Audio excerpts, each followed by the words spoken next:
Hi, everybody. Thanks for joining me today. I'm coming to you right from my kitchen office, having just gotten off a Zoom doctor's appointment. So I'm glad to be with you today. Very happy to be with you, actually. So thanks for joining me. And today, I'd just like to share with you a little bit about what we talked about in our Wednesday night class last night. We had such a wonderful time talking about joy and happiness, and and that we can live in a state of joy even when we're not necessarily happy. And that's a fine distinction for us. Living in a state of joy means that we have a sense of faith that things are going to turn out well. We have a generally optimistic outlook on things, and we are able to experience and accept all the different textures and flavors of life as it comes to us. And finding those moments of happiness that enhance our joy, or if you prefer, finding moments of joy that enhance our happiness, they're important. It's especially important in a world in which we find violations and betrayals of our social codes. For instance, the mass shootings that we've had lately, and the exposing of lies and deceptions in the public arena. It's disconcerting to us. It can upset our joy balance, if you will. So it's important for us to find things that we can be excited about, that we can take a moment of being suspended in time, if you will, where time doesn't really matter. It's not really relevant because we're so engaged that our hearts are filled with joy as we do it.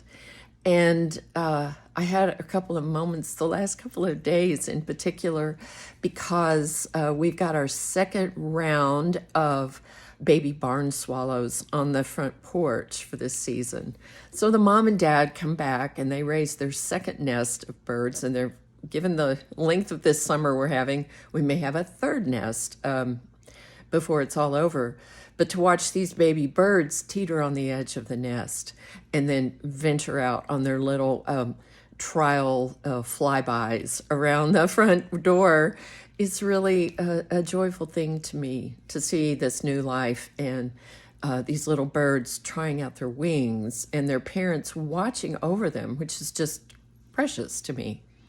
And so those little moments of joy are just, they're valuable, because we have to find something.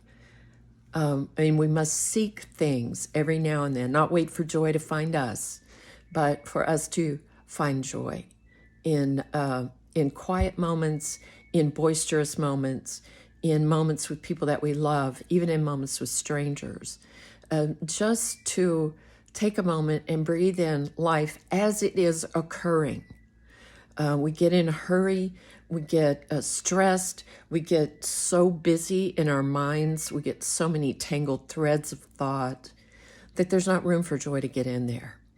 And so it's a conscious effort that we make, and maybe not effort in the sense of trying really hard, but shifting our attention so that we can find the little things and the large things that bring us joy. So I could give you lots of examples, but I bet you can find them yourself. Look into the eyes of a child.